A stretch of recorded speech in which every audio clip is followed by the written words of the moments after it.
welcome along to the Invincible podcast.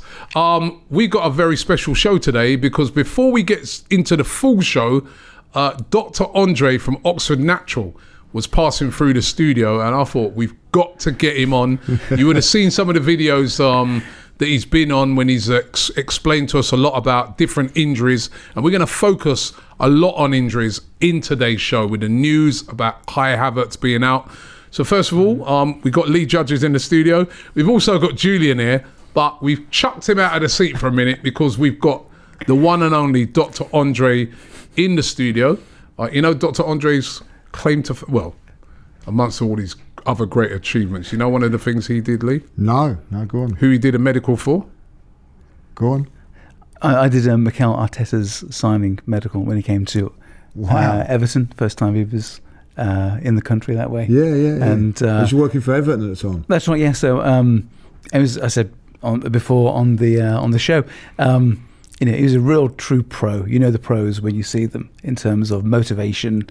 Quite good English at that time. Got better and better. And yeah, he's a fit guy. Was not the most complex medical in the world. There you go. Well, there you go.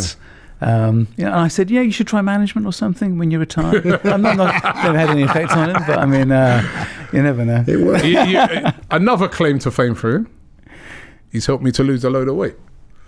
Right, well, and successful in two parts. Then, yeah. Tell us about the products. Yeah, well, we approaching a year now since we first met, and we saw some issues there. Obviously, we use a supplement. And some good medical therapies and advice with good diet, good exercise, and the Optimum product, which is a supplement, an 8-in-1 supplement. So 8 things in one. Saves you buying 8 bottles of something. They're 8 phytonutrients blended by our scientists to basically help you burn fat, build muscle, control sugar, get a beautiful push of energy all day, so you never need tea or coffee, and at night time you switch off and get an amazing night's sleep. And over the months as they go by, you lose a bit of weight, you have more energy, you build muscle, burn fat, and you're just a better version of yourself, whilst always doing good things in terms of diet and exercise. What's this new? You got something new come out now? This gut thing? Yeah, that's right. I mean, gut health is huge. We'll go into a lot of detail when our digest product comes out. Gut issues are huge. The gut biome, which is the bacteria that lives inside our stomach, is crucial to our mental health, physical health, control of weight, and it gets obliterated by poor foods and environment. So we need to gradually replace it, encourage the best bacteria to live in there, which means we can burn food better, have a better mood, better sleep. This is next level, and the digest is coming out very soon. Okay, look forward to that. Now, you were passing through the studio, and it's almost perfect that you're here today, because all week long on AFTV, we've been discussing the news that came through about Kai Havertz being out from now to at least the end of the season. It's another hamstring injury. Tell us why this hamstring injury is going to keep him out for so long. Well, I mean, you mentioned before about why there are different types of hamstring injury. I mean, explain that to people. Yeah, I mean, same muscle, but sometimes we said before, the worst case scenario when there's surgery, you're out for 6 months, 9 months. If it's a lesser injury, a few weeks.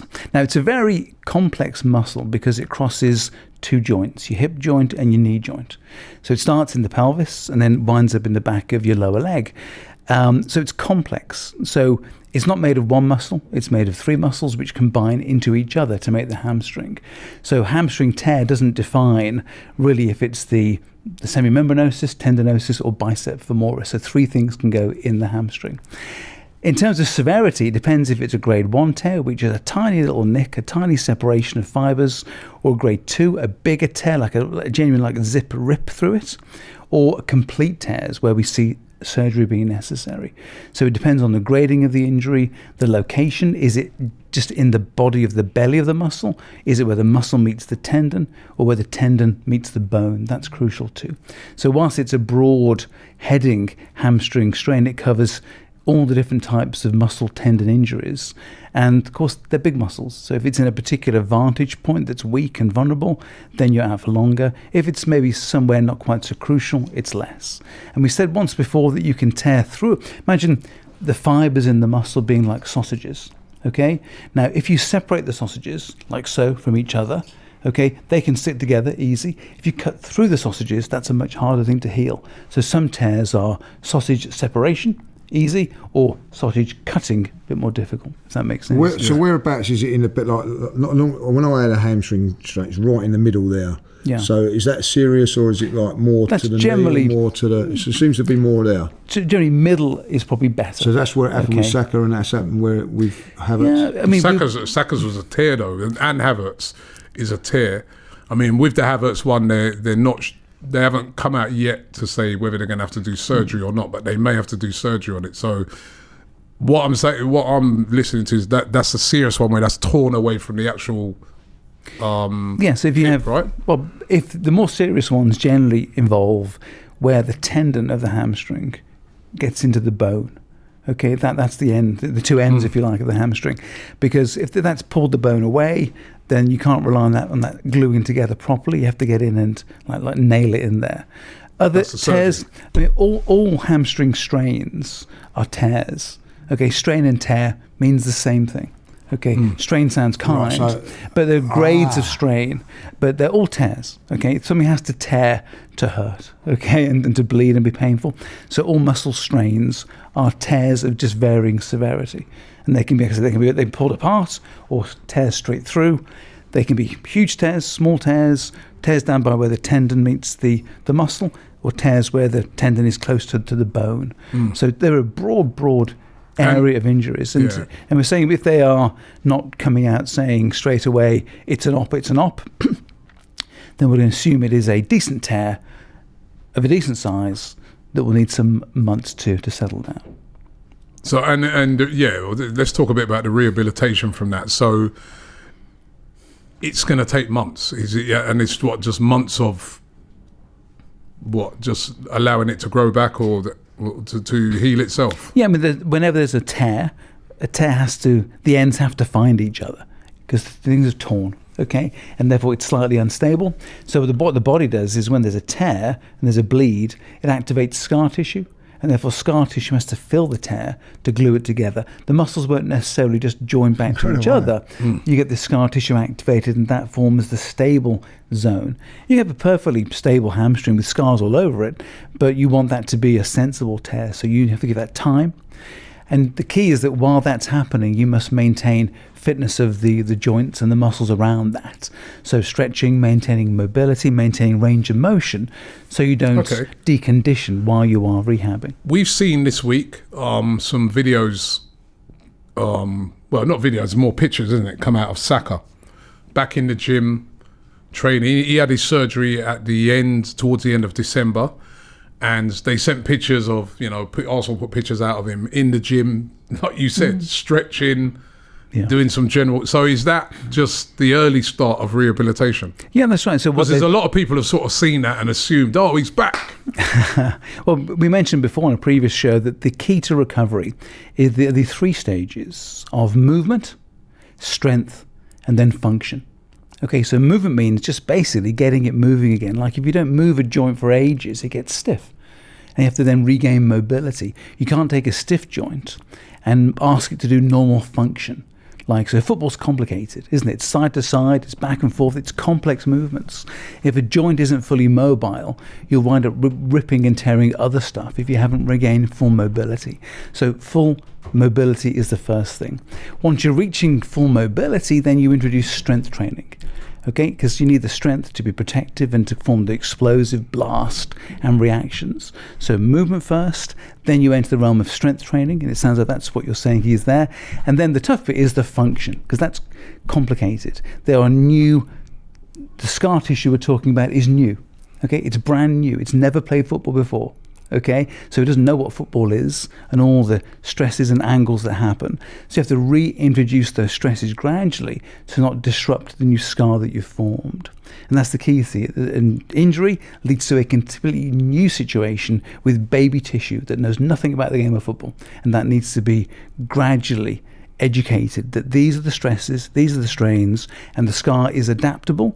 It'll learn the directions of force, then start to rebuild itself and modify and be stronger in those lines of shear, so then it's fit to play. So, say if you've got a grade 1, you wouldn't have to do, it's just say 3 weeks, you wouldn't do the same rehab as you would do a grade 2 and a grade, because the scars are just a little bit slightly smaller. Is that so? Is that why they come back quicker then? Remarkably, it's always the same idea.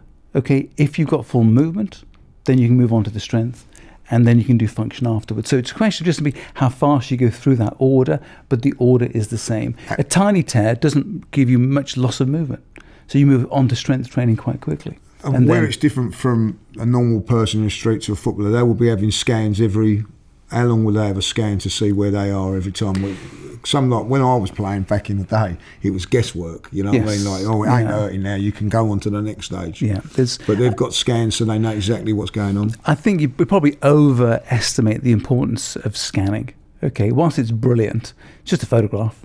Okay, it's just a photo. So it's useful on the day of the injury to see what the extent is. It's not so useful for rehabilitation. Okay, rehab is very much down to the nuts and bolts of how far does it move, which a scan won't show you. So a scan could show quite a lot of scar tissue, but it wouldn't tell you how much you can move that joint or how painful it is or how explosive the muscles are.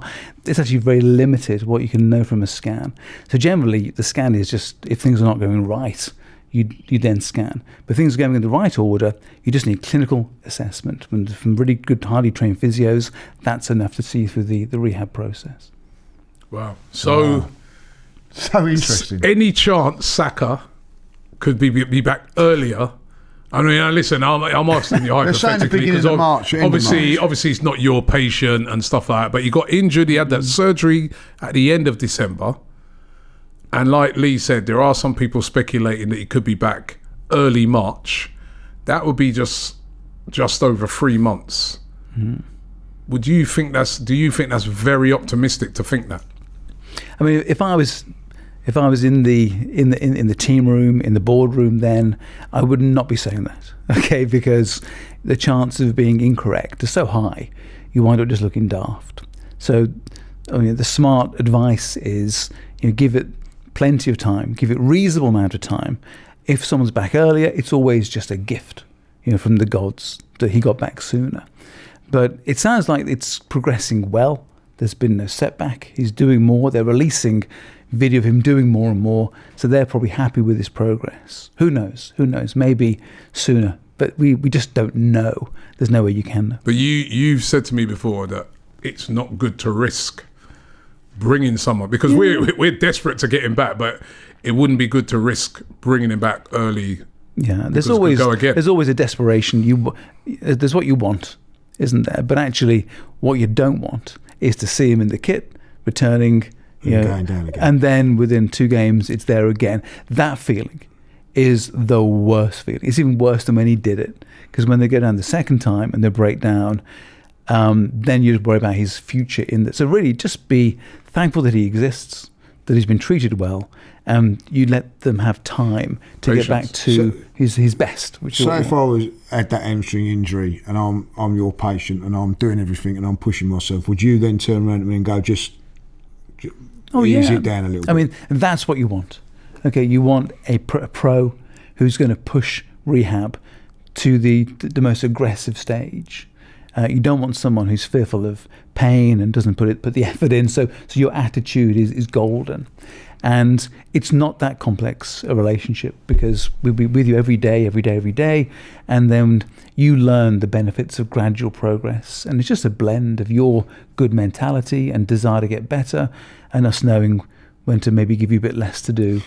I've played with a lot of players and have had hamstring injuries, and I think this is a key thing, that they lose confidence with it. You know what I mean? They're not as confident as to do that sprint to it. How do you get that confidence back there? How's Saka going to get that confidence? The mental side. Is that something that you can help with, like by showing him, look, you're there now?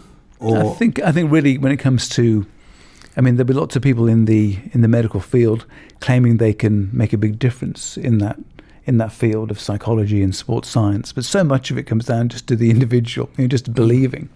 Now, you're right, because hamstring, why is the hamstring particularly prone to that sort of negative mental effect? Explosiveness. Okay, hamstring is what gets you going, isn't it? It's a starter. It's that 0 to 60. It's that boom, away you go.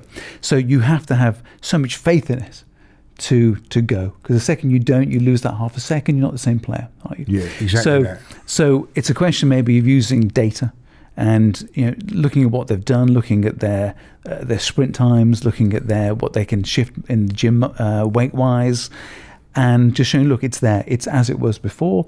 But even then, there's always an unknown. You just never know until adrenaline, tiredness. You can't recreate a game situation in training. You can't recreate the 80th minute in a high-stress game anywhere else apart from there. So there's always the element of the unknown, which is why you want to do the best rehab you can and never push the rehab side, because the likelihood it goes badly in a game is high, because that's a higher intensity stress environment than just training. Well, listen, Dr. Andre, thank you very much for coming in and enlightening us on yet another. I said to you last time, I don't want to see you until next season at least, right? But look how quick you're back in already. But thanks for enlightening us.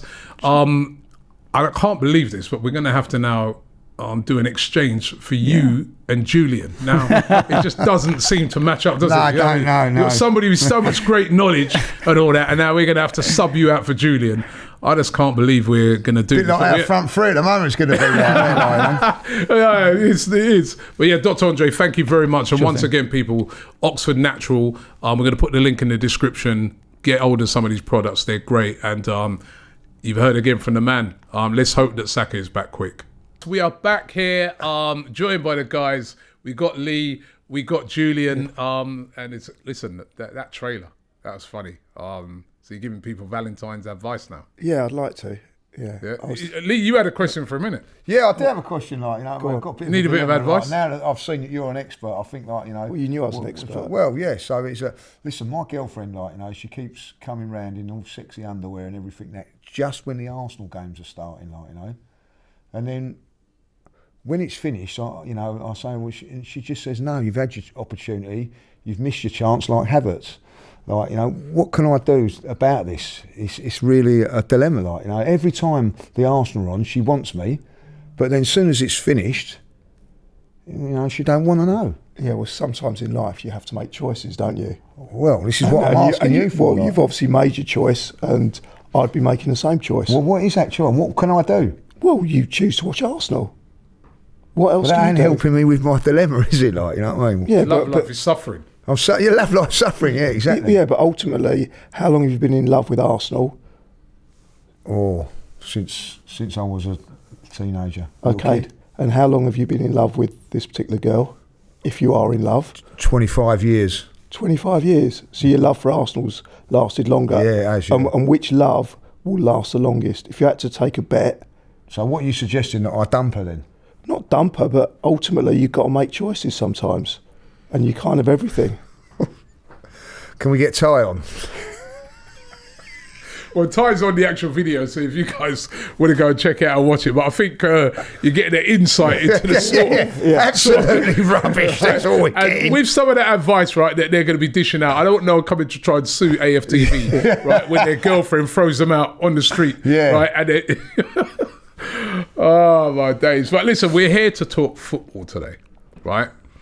And there's been one burning question that, that's been asked all week by Arsenal fans, and it's still being asked, even though we've got a big game to look ahead to now that, we're going to talk about the game, the Leicester game, and the fact that, with Liverpool dropping a couple of points against Everton, are we back in it? Are we, but the injury to Kai Havertz, out for the rest of the season. Saka, even though they showed pictures of him training, bit of PR in my business, because we know that he's out for a minimum of 4 months if he even gets a chance to come back this season. We're now left with, up front, I guess they'll probably play Trossard down the middle, Sterling on the left, and Nwaneri on the right. And that's it. There's no other attacking players at Arsenal Football Club. Now, we had a chance to do something about this in January. We didn't do anything. Do you think heads should roll for this? Or do you think that actually it could turn out to have been a sensible decision rather than just getting any old person in? Where do you guys stand on this? I think head should roll for this. But whose head? I don't know. That's I think the- Edu's head has already rolled from the first one, and because something's gone on there. I think the club have got to come out and tell us what's gone on there now, because it's been an absolute poor show what's gone on. Listen, I do get this, that you couldn't get the £100 million striker, the one you really want, but get somebody in just to cover other things. And for not to be able to do that, I think is a disgrace. And really, I feel let down by it all, because I tell you why I feel let down about it. I genuinely feel, and yesterday's result makes it even worse, I genuinely think that we still had a good chance of winning this league, and put pressure on Liverpool. And maybe they could crumble. The scenes yesterday shows that there's a bit of pressure there. Crank it up, like Manchester City done over us after the last cut. And I just feel it's a missed opportunity. My mate messaged me yesterday and said, what's the most heartbreaking thing is that Arsenal were prepared to spend more money to get to the top four than the money to win the title. And that is That's a good point. It's so heartbreaking when you think about that, And listen, it's not about winning and winning and winning, because we followed the Arsenal when we know at the beginning of the season that we could never win the league. There were seasons when Man City were in their Liverpool game. We knew we could never win the league, but it didn't stop us going, because there was, well, we're trying. But we had this opportunity, I think, to win the title this season, and to leave us as a club and players and whatever with not one striking option coming off the bench. Now, we've got to go 14 league games plus 2 Champions League games, playing the same players week in, week out. No rotating them off, because there's no one to come on. I just think I just can't. There's no defence for it. There's just no defence for it. And Would look at it and say, and this is me playing devil's advocate here, that if there's absolutely nobody, what's the point in bringing in just somebody, just a body, when they're not going to fit? I mean, these are the things they're saying. It may not fit the team, or we might have a big target that we're waiting to sign in the summer and stuff like that. that's a fair point. But my point would be to that is that if there's 10 minutes to go of a game, you're 2-0 up, you're 3-0 up, you can bring that player on and rest your key players. You can take them off, you know what I mean? So it's not just about them starting whatever, it's about keeping the players fresh for whatever. Wanyeri's 17 years of age now, has got to play 90 minutes. You could have somebody there that's perhaps not the ideal fit, but you're winning 2-0 with 10 minutes to go, or maybe love and be old 3-0. You can say, right, we're resting you now, Wanyeri, you're coming. We can't do that. You could be 1-0 up, or even 2-0 up, and you go, I'll tell you what, we'll take Wanyeri off, we're bringing on a defender, and all of a sudden, bang, bang, you're 2 goals down, it's 2-2. I just think that at the end of the day, it's not about starting players, it's about getting someone in to help just keep the players fresh as well. Those players are now going to go into it. Listen, it's unlucky that Havertz has got injured, but it can always happen. And we've lost 2 players now since the window shut.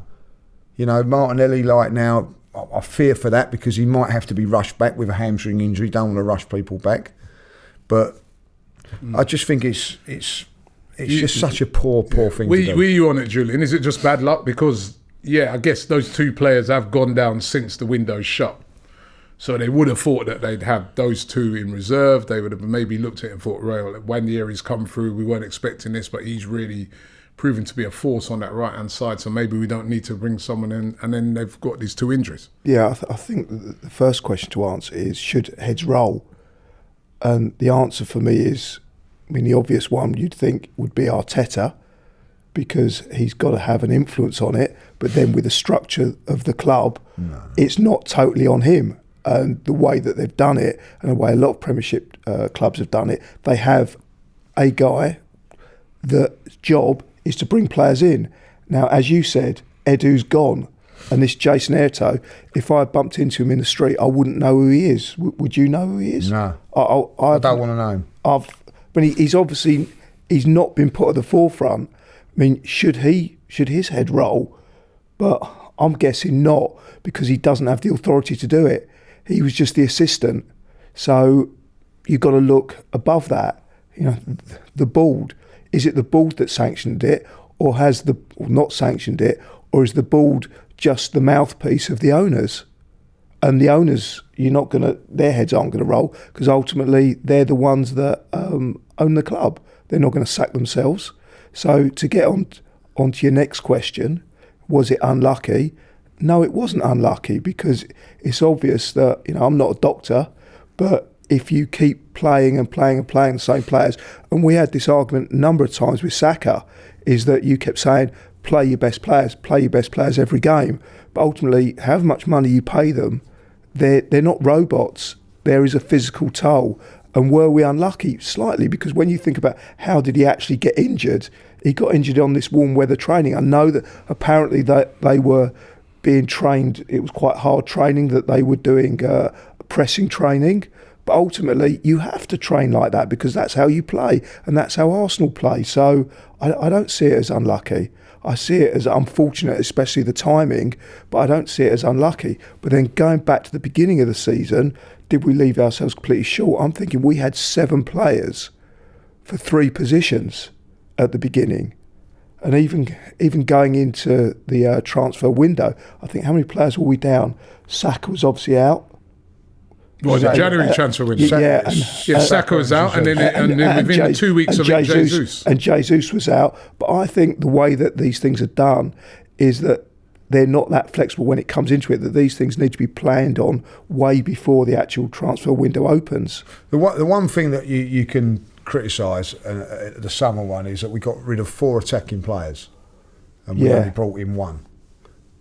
Which was Sterling on loan, But if you think about the players, we got Vieira, Smith Rowe, Eddie, all went out the door. I think there's one more, the young kid that's gone to Manchester United. Yeah, now. But he was never near the first team. Well, anyway. He would have been now for us, you know what I mean? He would have been now, yeah. So they decided to do that, and they just bring in the 1, and And I get that point in the summer. They think they've got it covered 2 positions and all that. But it's more than 2 positions. It's more than 2 players for every position. Yeah, You've got 7 goes into 3. So that was done.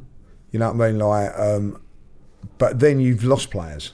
Yeah, and you know what I mean? And to me, that's what the January window's for. January window is for if you get a few injuries, it's unforgivable for me. Yeah, I mean, it is. Like you said, I don't know which head should roll. I certainly think. I mean, it's unbelievable to me. When I heard that news the other day that Havertz was going to miss the rest of the season, because at first the rumours Have you seen the footage of him? Have you seen the footage of him walking out? He was obviously in pieces. He's gone. Yeah. So it was worse when Martinelli got injured. He just walked off. Yeah, but he couldn't walk. Yeah, but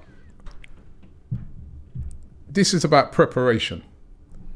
You get a January transfer. Forget what happened in the summer. I thought we should have put a striker in then. People think whatever marks out of 10 or whatever the window, right? That's done. But you get another chance in January. We're well placed in the league, 2nd in the league. Now we know because the game in hand's taken place, so we're 7 points off. And 3rd place, we finished in the Champions League, which meant that we didn't have to play the qualifiers that we're seeing like Man City and teams like that having to play tricky qualifiers. Through to the next round. In that next round, that's when the 2-legged ties start. So we're well placed in those 2 competitions. As a matter of fact, at the start of January, we're in 4 competitions. So for me, at the start of January, they should have brought somebody in immediately. First week of that window, they should have brought somebody in. And there were players that they could have got in that time as well. And obviously, at that time, you're going to have to pay over the odds, or you're going to have to do something that's more expensive than if you do it late in the window.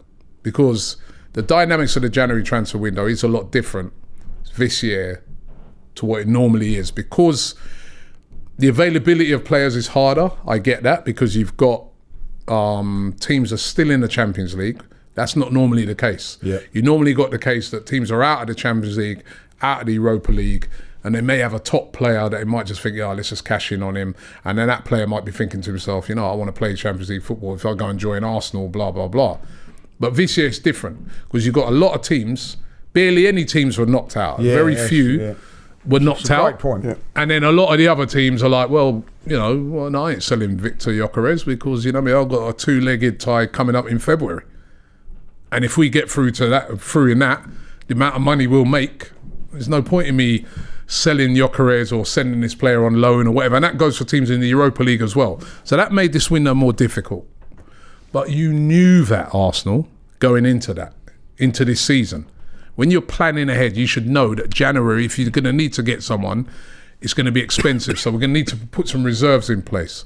Saka got injured before January came, right? And they already knew, with about a week to go in December, he's going to have surgery on a hamstring. You're lucky to see him again this season.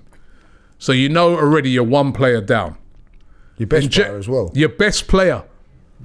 Not just any player. Now, then Jesus gets injured. Now it's panic stations. Well, we are really light. What if, and this is not just something that we're plucking out of the air, because every fan was saying it, what if something happens to Havertz? What if Martinelli gets injured? Trossard? What then? We're then very, very light.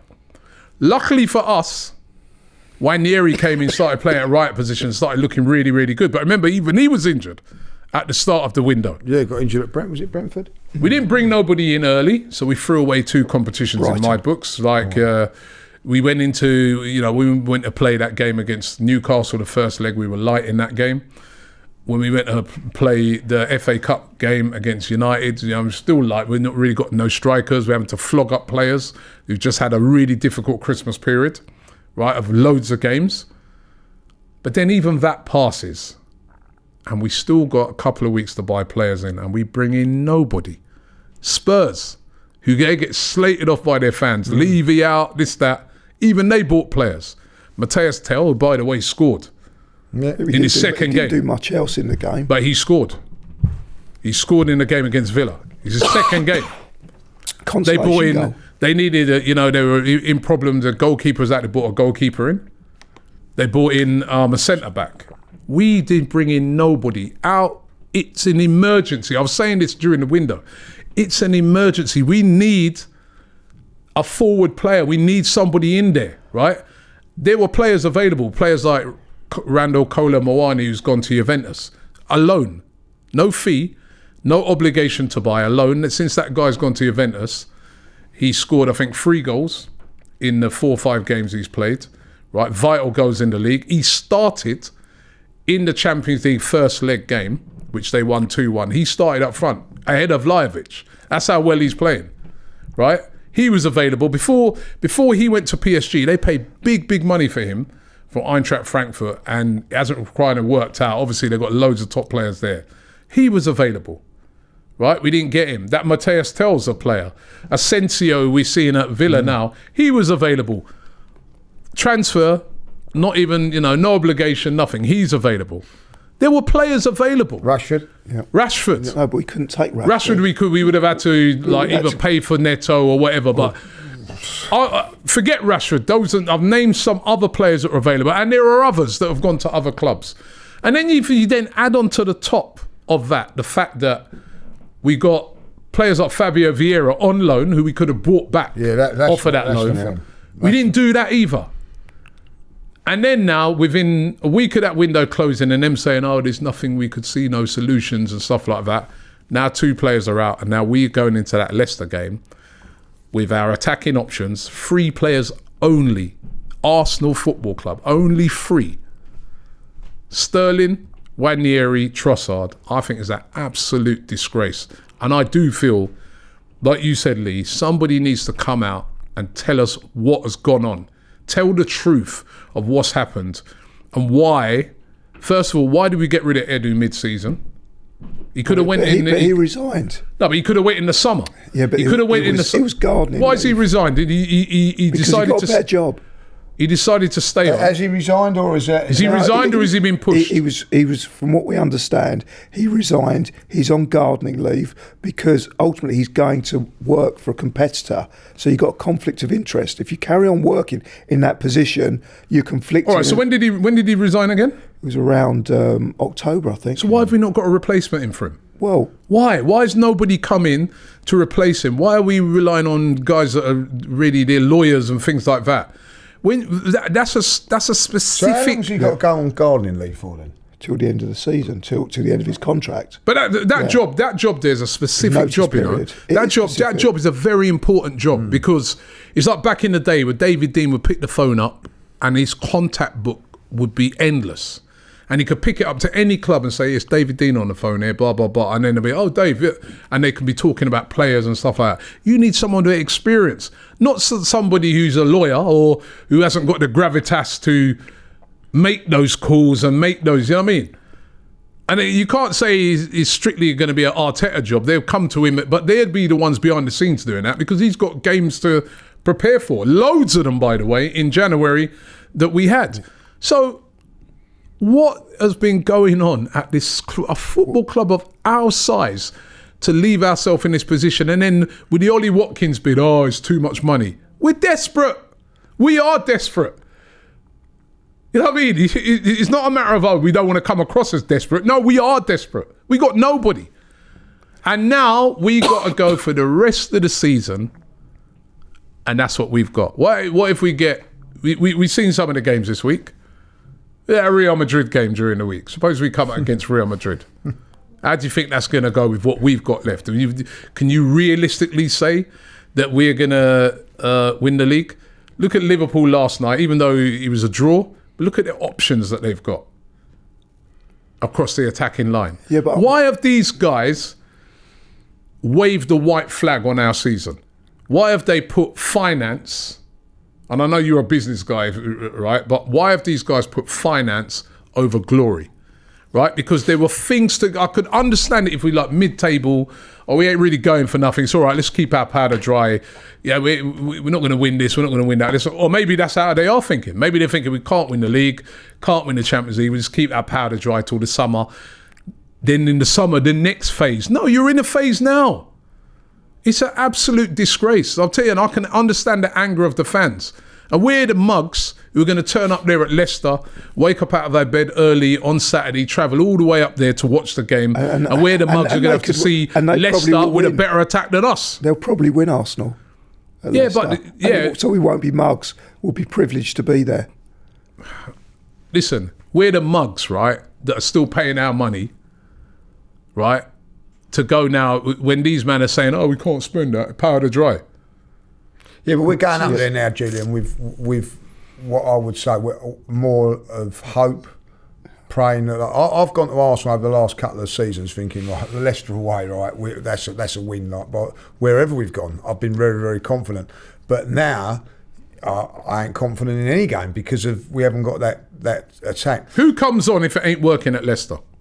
Well, suppose the game's tight. Who do we bring on? It was a point you made that if we're 2-3-0 up, then who do we bring on? I mean, if we're 2-3-0 up, we've got plenty of defenders. 2-0, 3-0 up. What if we're 1-0 down? Who do we bring on then? Yeah. What if it's a tight 0-0 game? Who do we bring on then? What if one gets injured? What if one gets injured? What if a couple of them are looking tired, weary? Who comes on then? I mean, I've been watching Arsenal. It's an absolute joke. Since, when was it? I think it was something like 1976. And Arsenal have been a better team than the vast majority of the teams they've faced that I've watched. But quite often the teams that come with a strategy and a game plan to nullify the way Arsenal play. And it is going to be more difficult, the fact that we've got these players out. But Arteta, as you said, there's quite a few things that I've agreed with you on. Arteta's now got to come up with a solution. And we have got players. It's not as if we're going to...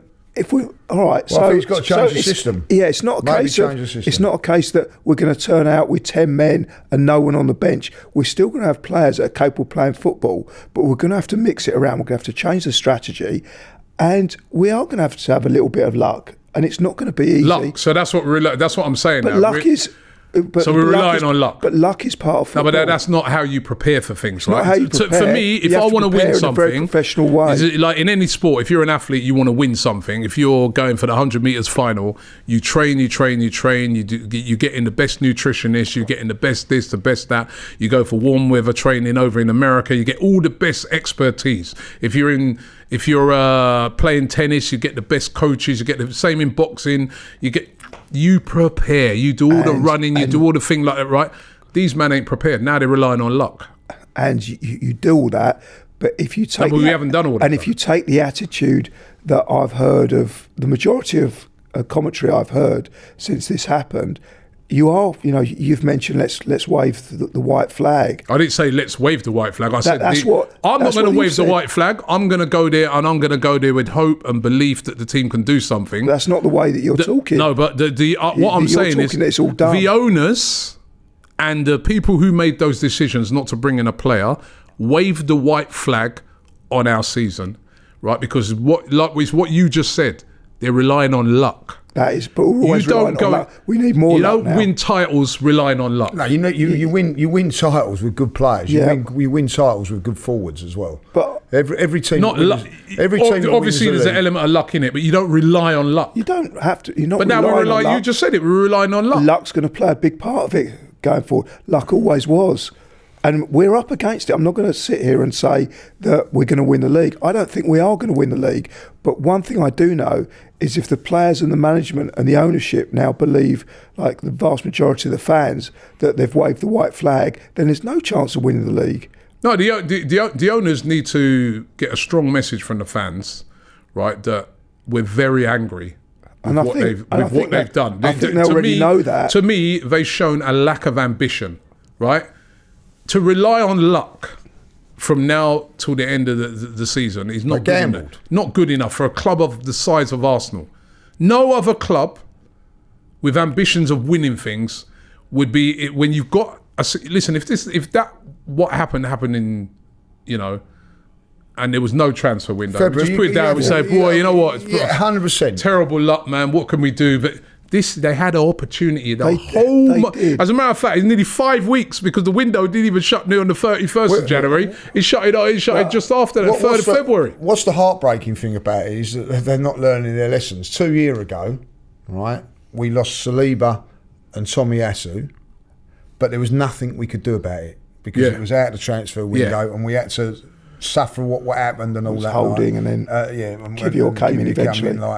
But at the end of it, it was, unlucky and all that. But this time around, they had something to do about it, And Julian turns around and says, "Well, everything you've got to be professional. Everything." Well, the players and that, I'm guaranteed, are going to be professional. And so is Arteta. And Arteta and that, but someone's not been professional. Yeah, they haven't helped him, have they? Professional. No, what help have they given? Not doing their job properly. But I think what they have to do now, as you said, I think the biggest issue here, and one of the reasons the fans are getting angry, and we're all coming up with all different theories, is because we don't know what's happened. And I think what they do need to come out with, and Josh Kroenke did it a few years ago when things were on a real downer after the Super League. He came out and spoke, and he did an interview, and I think it's time. There's nothing to say to him. What can I say that's going to defend it?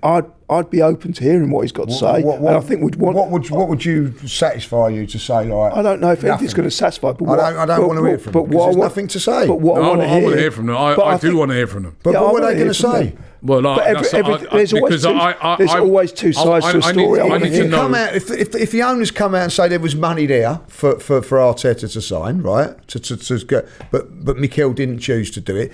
Then it's Mikel's getting hammered. If it goes the other way around and says, "Well, we didn't give them that," so they're not going to. They're not going to do it, but they should. They should come out. Whatever way, there's no winner in this. An explanation needs to be given, right? As to because I need to know. What I'd like to know, I'd like to have faith in, is to find out if these guys actually have ambitions. They've told you that. They've told you, Rob. Yeah, so that's what I'm saying.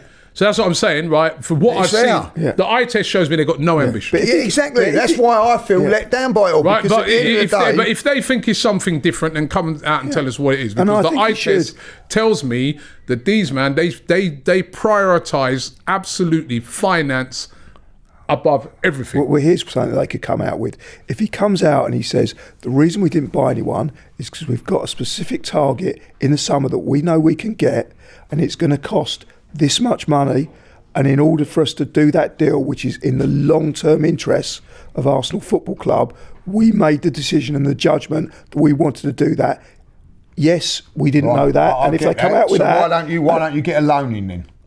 I want to hear that. Yeah. Whatever they say, you can't defend They're it. banged to rights. They're banged to rights because they've gone and done nothing. But if they don't come out and say anything, then of course they're banged to rights. They're banged to rights anyway, They're not Julian. defending themselves. They're banged to rights, whatever way you look at it. So they're not going to come out. But if you've got a court case and the defendant doesn't turn up to give evidence, listen. They've told us. The football club have told us that at the end of the day, it doesn't. They've not gone out there to spend money to win this league. They've not. They've said, "Look, leave it." Put the prices up now. Two January windows. Been chasing the title. Not spent a penny. So one, you can go, like that. Two now. I know exactly now. That is why I feel let down. I don't care what anybody says. They can come out and say whatever they like. You had an opportunity to try and win this league. Now. The one thing they can turn around and say is, well, we can spend this and spend that. We win 14 games out of 14. We still might not win the league. That's what they could come out with. Yeah, but then you're still showing a lack of ambition. Well, of course it is. Because you've got... you've still got the Champions League, but we're forgetting about that. Listen, we've travelled over Europe to get into the top 8, which people keep telling around me. It's great to get in the top 8. Someone tell me now, why is it great to get into the top 8? Because you haven't got a squad good enough to go and win it. It puts you in a better position to win it. What with? If you watched the game between Real Madrid and I watched. You know what I mean? I watched that. Right. Well, I watched the highlights. But I've watched a few teams in Europe and all that. You know what I mean? We'd be very, very fortunate if we get through the next round. Very fortunate. No, but because I've been watching the games. It's true. I mean, I was watching the games of the teams we're going to be playing. And what do you think? I think we'll get through. I think. Well, you're not guaranteed, are we?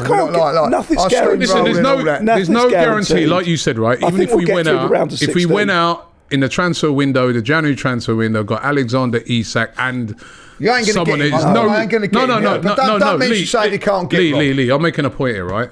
If in January we were able to get Alexander Isak and Ollie Watkins and brought them into the team, there still would have been no guarantee. No. But that we win the Champions League, that we win the Champions League or we win the league.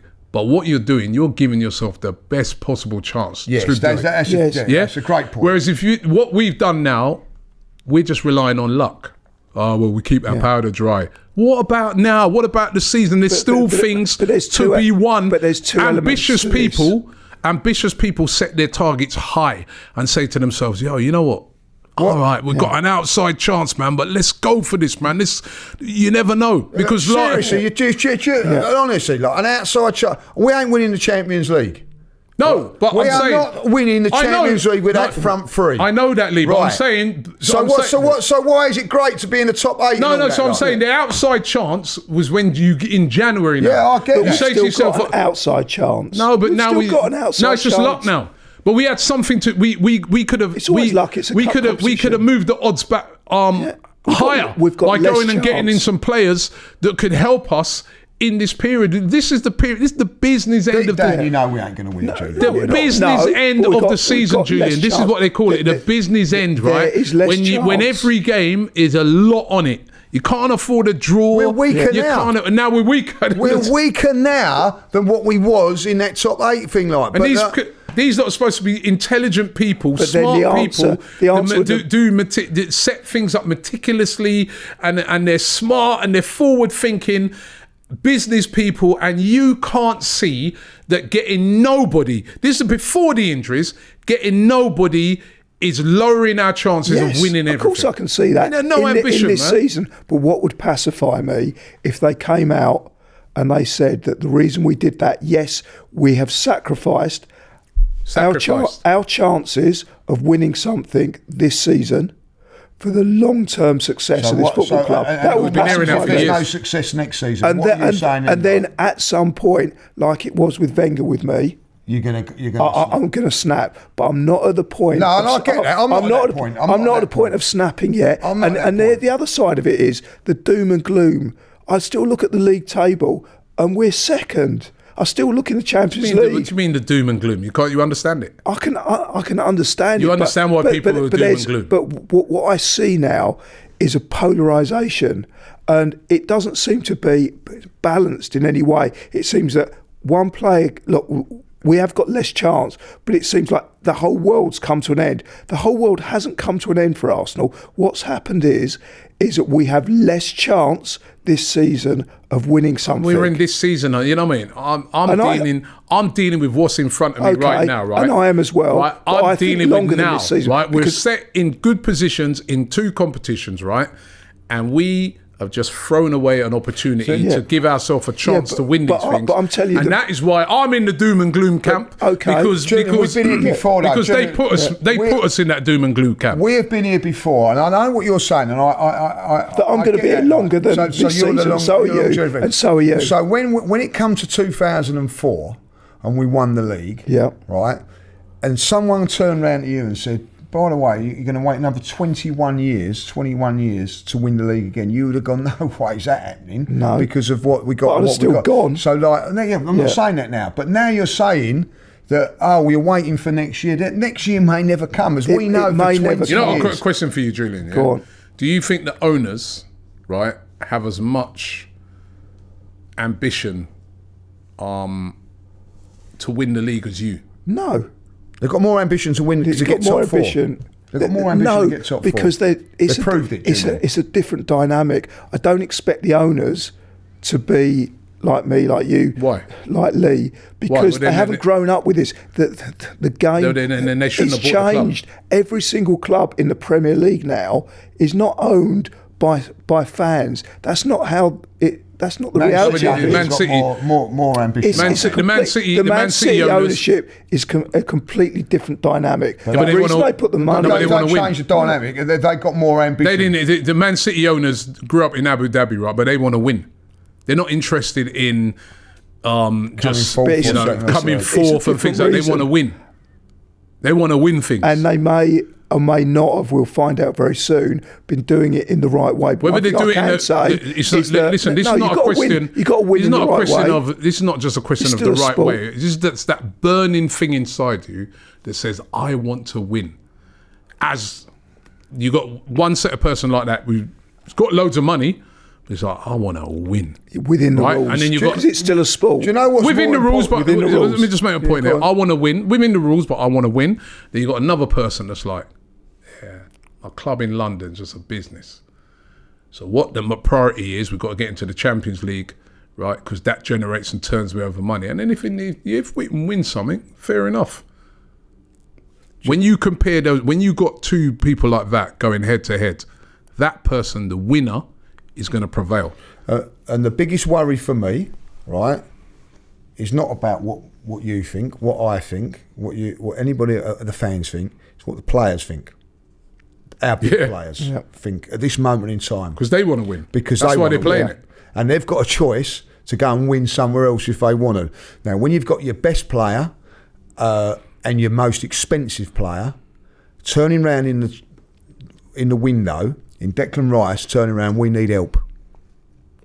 We need help. Yeah, he said that. Right? You got the manager, by the way, saying it as well. But your player who could go anywhere he wants, we need help. He came to Arsenal because he thought we could He's win. not going to be thinking like Julian, next year and next year and the year after or the year. Their time is now. Not next year, not the year after, it's now. So, you don't show the ambition, you don't put the money down, right?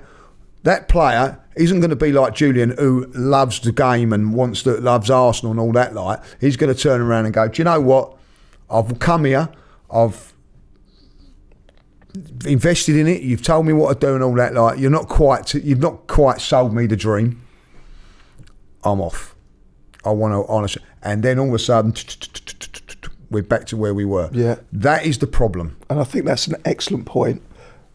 But it is short term, but for me, it's not that short term. No. Because if it happens in the summer, if they came out and told us, they can't tell us all the plans, but if they guarantee to us, look down the camera, look us in the eye virtually and say, we have saved money this transfer window, but we are doing that because we're going to invest heavily because we couldn't get the players we wanted for the long term in January, but we will be getting them in the summer. Then at some point, like with myself, with Wenger, it comes to that conversation that we had in the week about holidays and about And it becomes less important because although it's really important to me, and the last few years since the end of lockdown, I've been to every single game, home away, friendlies, apart from the one I got stuck in Dubai for, because I've been totally sold by the project and I've enjoyed every moment. Now I'm not going to. They just ruined it. No, they haven't. They haven't ruined it overnight. Because it's a great point. Yeah, but what we discussed this week was that if it's not going to. If it's going to carry on the same way, it's not the case we're going to stop going, but there was a game where my girlfriend has got a normal job, is putting me under pressure that she wants to go away on a Friday, whereas I said, no, we need to go away on a Monday because Arsenal play on the Sunday. She was trying to explain to me that I only get a certain amount of holiday time. So why do you need... She's been listening to Lee and a lot of the other podcasts that's out. She overhears when I'm watching stuff. And she said, but Arsenal haven't got any chance to win the league. Why do you have to go to every game now if they're not going to win the league? And I found it actually difficult to justify. I'm still probably going to go. I'm almost definitely going to go to that Chelsea game on the Sunday. But it's like I didn't really have the argument now. So what happens is it's a gradual thing of, all right, I might miss a game. Yeah. And that's where it starts to fade. It does, because we were saying this over the last 2 years. They've got us, haven't they? Because I laughed when she said, like, we were laughing, weren't we? Like she said, "Oh yeah, well, why do you have to go to Chelsea game?" I was laughing with Lee. Yeah. Of course, I was like, I don't need to explain that. And then we're actually got a bit deeper. We're always going to be more invested than they are. But as I said, if you buy a football club, right, the size of Arsenal, right. Obviously, I understand the financials and things like that, but you're buying a club. It's more than a business. You need to win. And if you're not here to win, go and buy something else. Go elsewhere, right? Because we want to win something. We've been waiting for a very long time. Like Lee said, we moved to this stadium told that we're going to compete. We've been seeing us competing over the last couple of seasons. But now what I'm starting to see is they're going back to the old traits where you've got a lack of ambition. You don't want to go that extra mile to win. And to win, you have to go the extra mile. As I said, in any sport, you got to go and do that extra run. You got to do that extra training. You got to do that. Either players do it. Why aren't they doing it? Why go and back the manager, give the man was saying it. I know a lot of people are saying it's Arteta's fault. I'm not 100% convinced. Just before the cause of the press conferences I saw, every single one who's coming out and said, we need players. Right, so go and get him the players. And who are these people as well? As I said, are they qualified to get these players in? It doesn't seem to me like they were. No. Not even a loan.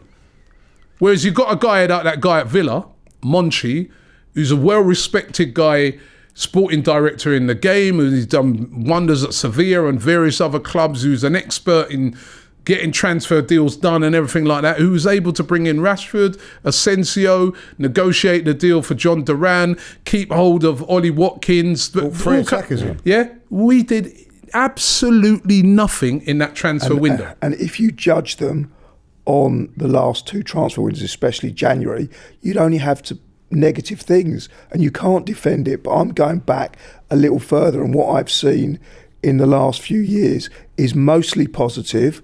And the last January window is obviously negative, but I'm not going to suddenly turn and go completely, against them because of one transfer window after plenty of transfer windows when they have backed a vital transfer window, and I've lost faith. But they're all vital. I've lost faith in these. I'm not going to lose faith just for one transfer window. I've lost faith in these guys. I've lost faith at this moment in time, but on a positive note, if they win at Leicester, Arteta now has got to come out and do something different. Like we was talking about it off air, like, you know what I mean. Sheffield Wednesday back in the day had a problem. Yeah, brilliant point you made. A problem with when we was playing them in the cups in the 90s, they had a problem with their striker Hurst went down. They didn't have a forward, and they put Paul Warhurst up front. He was centre half, put him up front. Yeah. I remember him, and he banged in loads of goals and ended up. He actually ended up turning into a striker and being sold to Blackburn for big money, So it can happen. It can happen. So Arsenal now have got to find a way. Who's that player? Who do you think they could play up front then? Marino could play Marino up there. Calafiori could be someone. I don't know. Yeah, it could happen. Sometimes it might work. Sometimes in life it can happen. But the chances are it ain't going to happen. But we've got to. Yeah, he has got to find a solution now, and we've still got to enjoy it, because the other thing is, all right, they might not win the league. They probably won't win the league, but it still doesn't mean it's not going to be enjoyable. I'm going to go and enjoy all the games from Ralph till the end of the season, but you know what it's like. Maybe we might go and enjoy it, but there's going to be a lot of fans as soon as it's a 1-1 draw away at such and such because we didn't have a striker, and that's up to them. They're going to lose it. And that's up to them. I hope that they're prepared for this, right? And they bought this on themselves. It reminds me of all those years ago. Remember when Chris Hudson went mad that time? It's the same situation. We didn't buy nobody. And then we ended up losing our first game, and then they went and panicked and bought in a lot of panic buys after that, right? They bought this on themselves. They had the fans really behind them. But with what they've done in this transfer window, it's like they've opened up an old wound where fans are looking at it and thinking, these guys, they ain't got no ambition to win this league. But it's not all fans. What you tend to hear, it's a big amount of fans. Okay, so when someone's shouting, you hear them, just shouting, Julian. And there's a lot of people shouting at the moment, but there's also a lot of people not shouting. Even fans that are normally me, I count myself as like a fan that's quite optimistic. Most of the time. Quite level. Even me, I'm angry right now. Right, I'm speaking to this regulation fans that are normally right behind the team with everything. Right, no controversial, nothing. They're angry. They're like, "Yo, it is infectious." Right? Infectious. No, they've got a reason for this, Julian. But what? And the reason it's also infectious. The herd. There was a good quote from the ex-Prime Minister, and he talked about the herd mentality. And it is true, especially with football fans, is that the momentum has now become angry. No, fans have seen this for themselves. I'm not angry. I'm not angry about it. I'm disappointed. I'm angry. I'm disappointed. I have to be honest. I feel let down by it all. Yeah, that's how I feel. I feel like, I didn't even watch the game last night, the Liverpool game. It was wonderful. But but at the end of the day... Wonderful for what? It was a great moment. It was a great game. I watched it. Great game. The ending was great in that, but...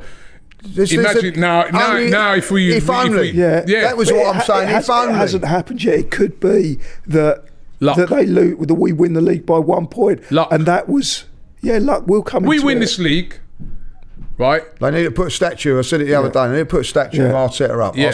He'd have to pull off an absolute masterclass with how he juggles the squad. It'd be the biggest achievement. It'd be a better achievement than the Invincible. But you know what? If we won the league, it wouldn't be down to the owners or nothing. Well, they've employed Arteta. I'd be like when they step up to like sort of be near the trophy and that. If it's me, I'll just move it away from it. And go, no, that's not fair, because whatever they've done or not done, they've still brought in the players that they have done. And if those players win us the league, then you've got to give them credit for that. I really would like to know is this Arteta as well? Oh, did he turn around and say we don't need no one? We were talking about this yesterday. Arteta would have been offered some players, right? And he's obviously felt that he's got better than what he hasn't thought is that he didn't know that Havertz was going to go down and blah blah blah. And listen, at the end of the day, there is. And I don't want to be too negative. As disappointed you are, you've got to start to try and look at the positives of it all. Like, we've got 3 games in March. By the time those 3 games are over, Martinelli should be back.